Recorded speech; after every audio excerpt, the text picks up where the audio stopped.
We're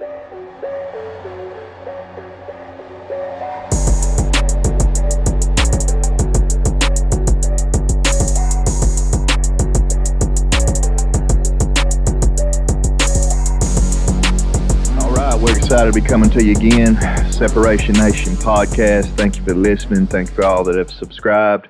If you will do us a favor, and if you're listening to this, please subscribe to this. But also, whether you or anybody you know, whether friend, family, any acquaintance you have that is in this space, whether it's any type of sales, whether it's real estate, insurance, finance, any type of sales or any type of business owner or any type of entrepreneur that you know that may could benefit from this podcast, please share that. Please be sure to share that with them.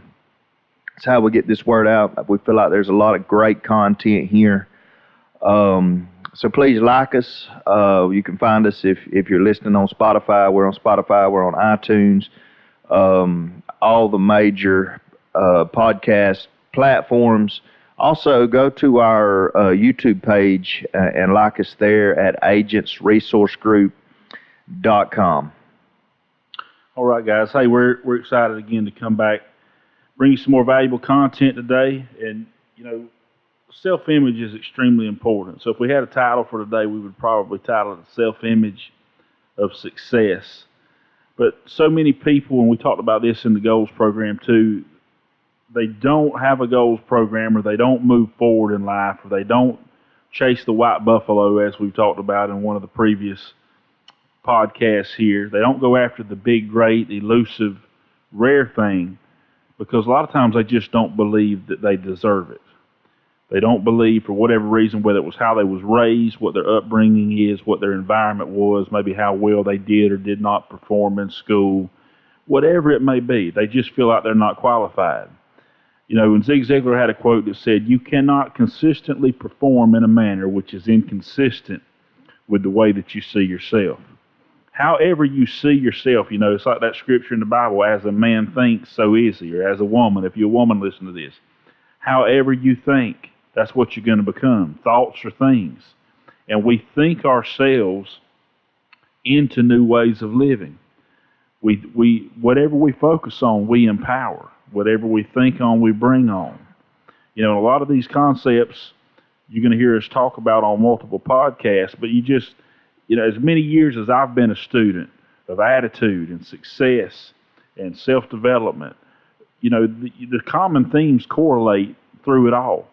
And it's things that you really have to make your consistent, constant diet on a daily basis, and you have to listen to these things, and you need to read the books on self-image, and you need to read the books on how to stay motivated and how to be disciplined, because, it's the basics. Everybody looks for this magic pill, the magic bullet. I've either got the mojo or I don't. Or some people are just born with it or they're not. They're able to just, be, do, and have more. Or they were positioned better in life, or, they come from privilege. No, at the end of the day, we all have to be cognizant of our mental health. We have to be cognizant of where we're at currently in life. We have to be intentional about where we want to be, and it all begins with the mind. Abundance begins in the quality of your thoughts, and you will find yourself thinking your way into new ways of living, and that can be good, bad, or ugly. It could be a new way. It's not necessarily always a good way, and you got to make sure that you understand that you need to watch your thoughts. And there's a Frank Outlaw quote that says, "Watch your thoughts, because your thoughts become words. Watch your words, because your words become actions. Watch your actions, because your actions become your habits. Watch your habits, because your habits will become your character. And ultimately, your character will become your destiny." You said Frank Outlaw. I thought you were going to give us a Frank Underwood quote there for a second. I was getting excited. Clarice. Well, while you're talking about it, there was an agent that worked for us several years ago, and we had all the potential in the world. Could definitely, without a doubt, could have performed at a high level in our industry. But I remember the last meeting that I had with him. You weren't there. It was just me and him. And he was thanking me for our training, thanking thanking me for you and I giving him a shot in the business. And he said something that I think he meant for it to flatter me, but it kind of made me sad. But his words to me was, I'm just not like you and Justin. I can't do this. I'm not built the same way you guys are built. I'm not like y'all. And that's something's kind of resonated with me. I actually saw this gentleman in the gym the other day, and it kind of brought it back to me. And he's right. He's not like us from the standpoint he hasn't experienced things that we've experienced. He hasn't been through things we've been through. He hasn't, we're just older. We've just been at it longer. But I think that's a big misconception that a lot of people have. And they look at certain people that have achieved certain things and they say, I'm just not like that. Well, the truth of the matter is, I'm not like I was 20 years ago. I'm not like I was 10 years ago. The 42-year-old John, almost 43-year-old John, is way different, much further along than the 18-year-old John. And so my answer to that is, maybe you're not like this person. Maybe you don't have the abilities this person has. Maybe you don't have the training or the talents. But listen, talents, a lot of times people think that talent is something that God just deals out and gives out. Talent is developed. Sure, you may have something inside of you that allows you to do a particular thing more naturally than someone else. It may come more natural to you than someone else, but talent is developed over time through hard work and perseverance. And so the way you see yourself, or let me put it this way, if we spend our life comparing ourselves to others, we'll always come up short. We'll always see the areas that we are not proficient in. But if we look at others and set goals based on the fact that, you know what, no, I'm not like them. No, I'm not where they are. No, I don't know the things they know. I haven't developed my talents the way this particular person is. But I can use them as a goal or as a destination or someone to learn from, not to be intimidated by. Well, I mean, it's important. I mean, if you don't know who you really should even be at in life, there's nothing wrong with imitating somebody that you think you might want to be until you can figure out who you're supposed to be. Right. The fact of the matter is stepping out again and doing something. You may not have everything lined out. You may not know exactly, okay, this is, I don't have the greatest self-image maybe. Maybe I'm not the most confident person in the world, but I want to be doing something. Find somebody that's where you want to be at in life and begin to emulate things that you see about them. But don't, emulating is not the same thing as coming in and being an imposter or being a fake or copying. It's simply look at the things that you feel have made them successful and do those things. At a time that I didn't feel successful at all, listen, it's not common in the insurance industry, especially in final expense here in South Georgia when you're out and it's hot most of the year. We might have 3 months of winter and the rest of the year it's hot. It's not common for insurance agents to be out selling insurance in a suit. And the one thing in our company, we've tried to set the precedence, and I do believe, the better you dress, the better you feel, the better you feel, the better you perform.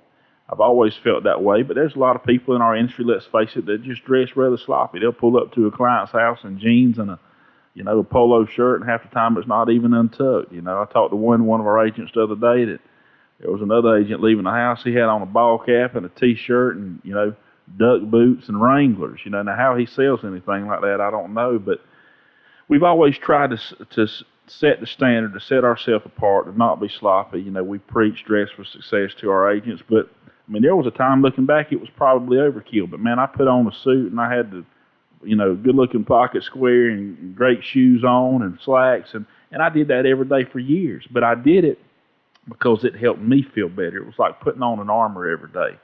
And people that I had seen that were successful dressed that way. And I said, well, if they're successful and they've dressed that way, then that's how I'm going to dress. And a lot of confidence came with that. So there's tips and tricks. There's things that you can do to actually psych your own mind out into becoming the person that you need to become. So don't be scared and don't be afraid.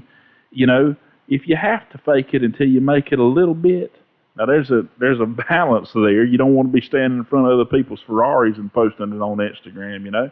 But I mean, if you got to do some things to help get yourself in a mental position to move forward, you need to do that. But first, you got to believe and you got to know that you're worthy, you're worth it, you have value, and that you're not sitting there, you know, running after something that's not in your arena.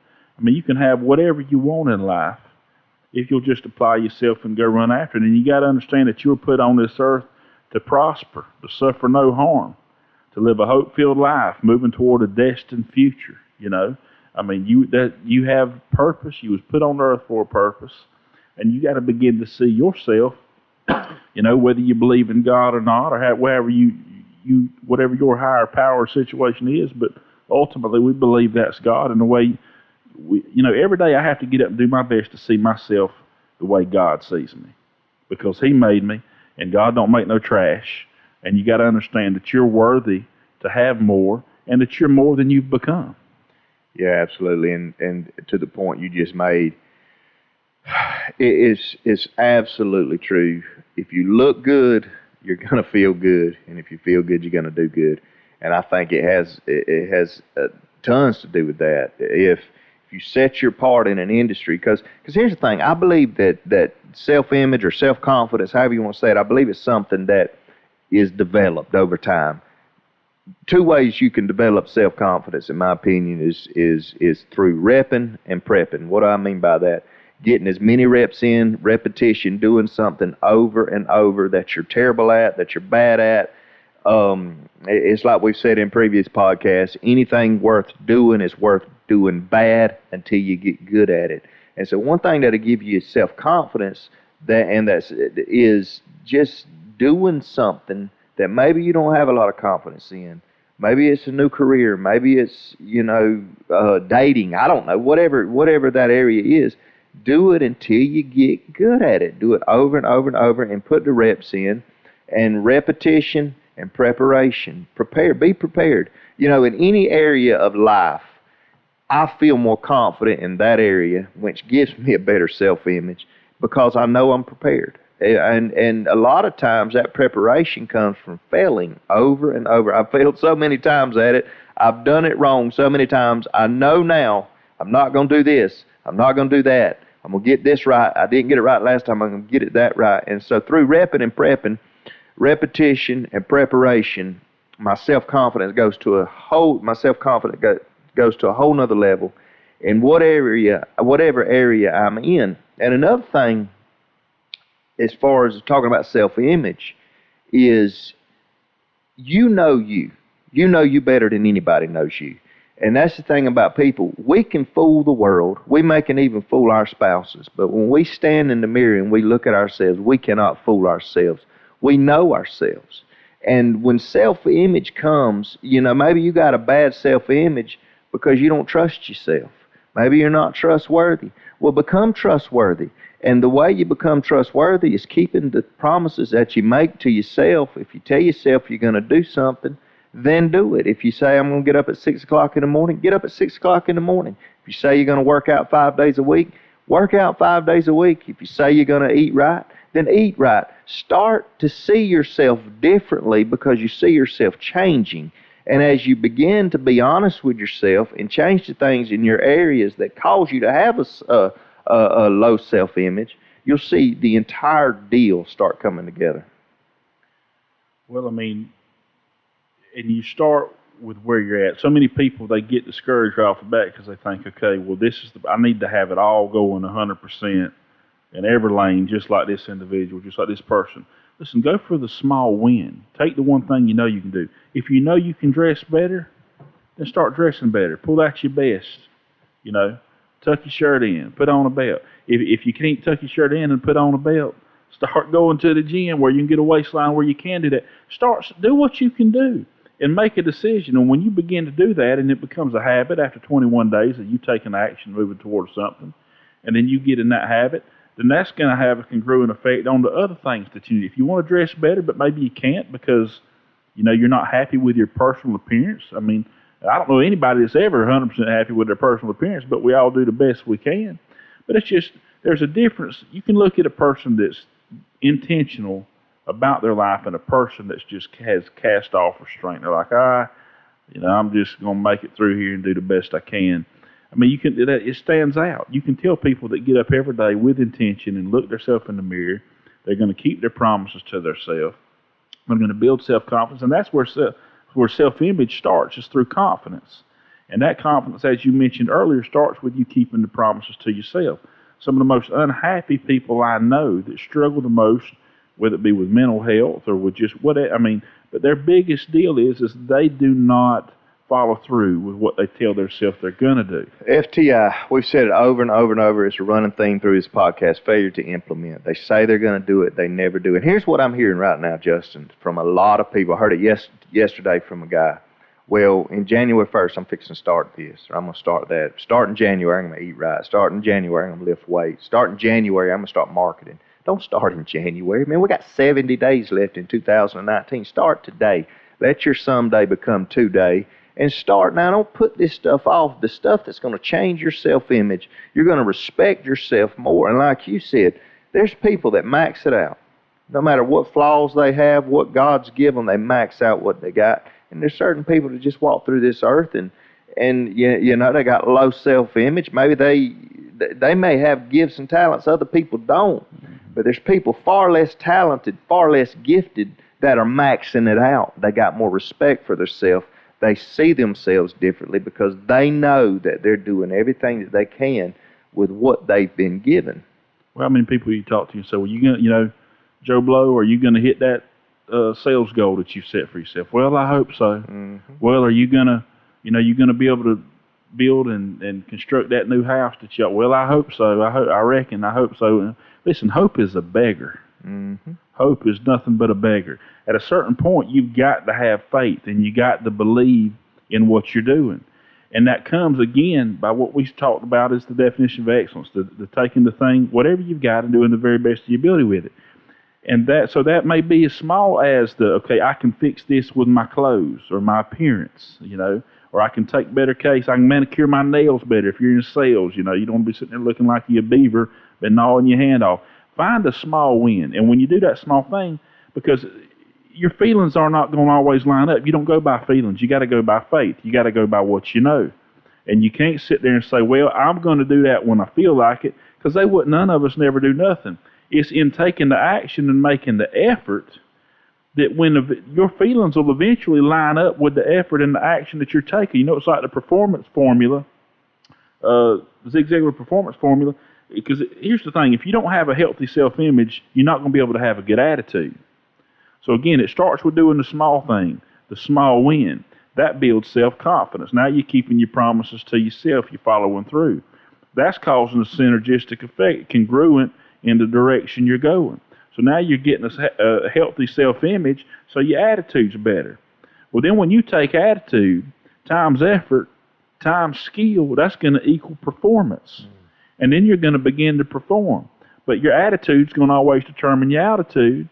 But you're never going to have a healthy attitude if you don't have a healthy self-image. It all correlates. And that's when people say, we got a guy that works for us. I used to think all this mumbo-jumbo, pie in the sky, motivation, positivity, your thought process, all that right there just sounded like a bunch of BS to me until I started doing it.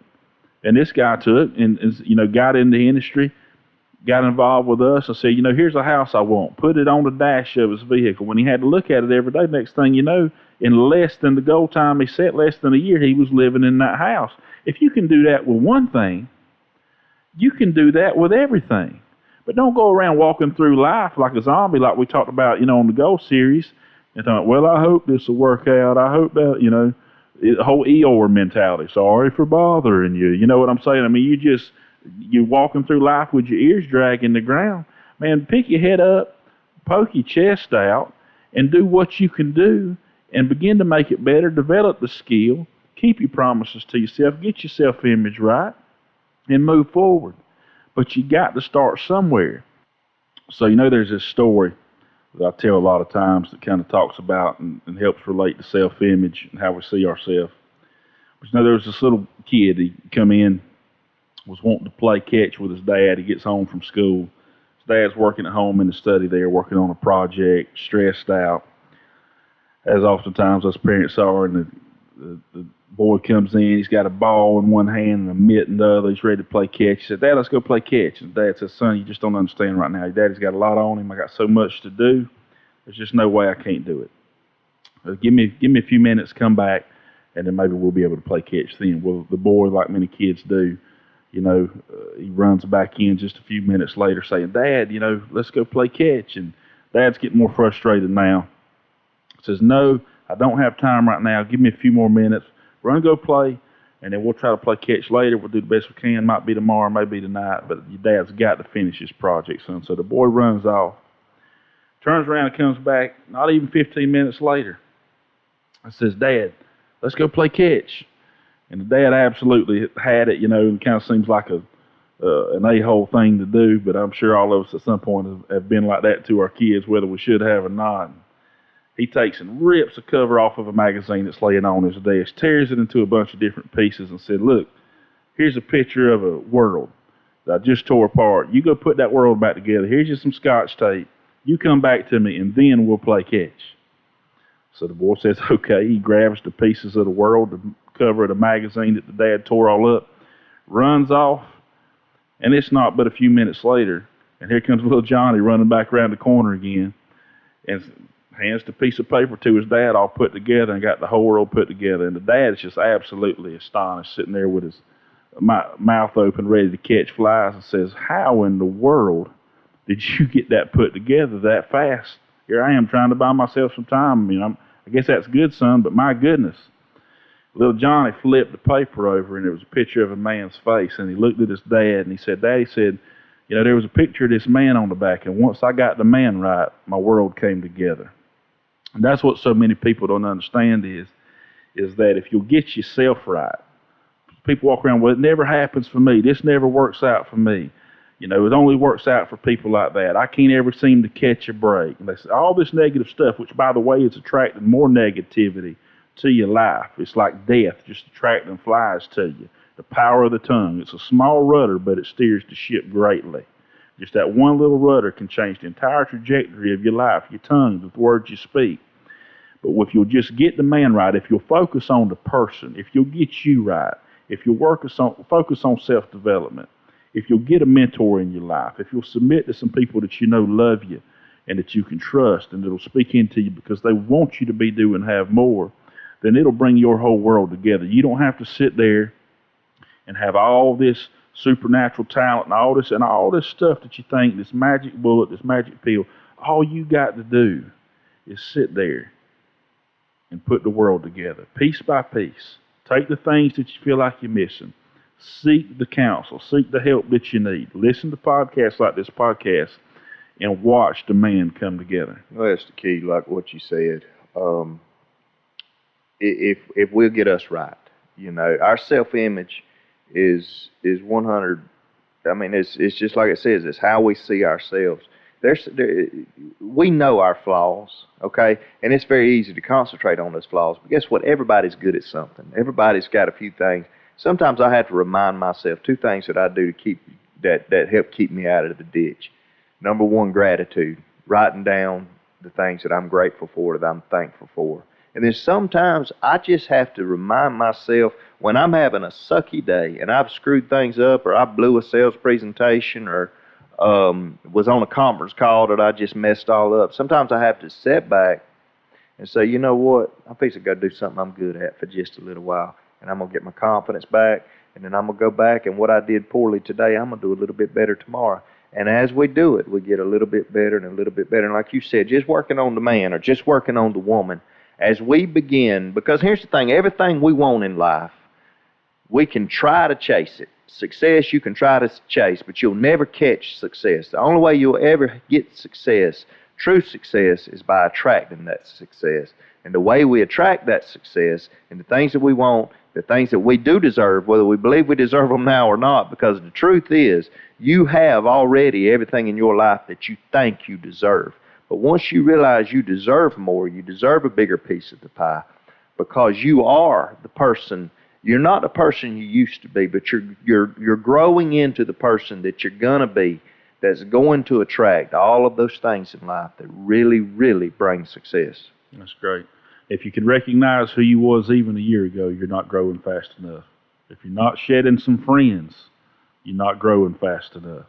There should always be something dying in your life so that a seed can go in the ground and grow, and something new can be birthed. It's about evolving, continually changing, continually become into the absolute very best version of yourself. Listen, if you haven't subscribed to the podcast, we want you to go subscribe.